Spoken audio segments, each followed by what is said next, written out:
I would say what excites me about the work that I'm doing at the YWCA is being able to see the transformation in women's lives every day. Every day I get to see a woman, and often their children, transform from a place of fear or crisis to hope and stability and safety, and that transformation is really inspiring. I think that I'm really passionate about expanding our services to include youth services as well, whether that's crisis services or housing services or youth development. I'm also really driven by my team that I work with every day. Collectively, our passion of equity and community involvement is really what helps me move forward and just drives to keep innovating and drives to keep progress and just forward movement. I think the best advice that I would be willing to share is that there are no right answers when it comes to leadership.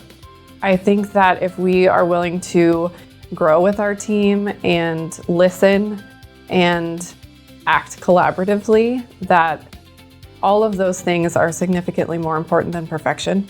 In the nonprofit world, where the resources are low but the needs are extremely high, that every decision carries weight. And I think that if we can lead and make decisions with integrity and act with courage, even though it might be really hard to do so, that ultimately that is going to make the most forward-moving progress.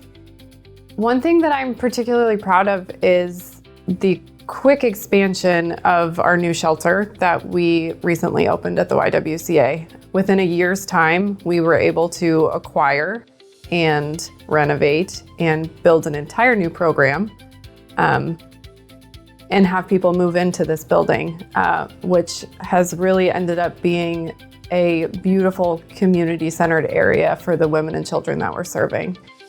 In 10 years, I see myself still leading with compassion in the community. I see myself working on larger systemic issues. Personally, I see myself still showing up for the community and also with my kids, even if they pretend not to know me in public. But ultimately, what I'm hopeful for is that I have been a part of something that is lasting and that creates change and maybe even creates something that's a little bit joyful.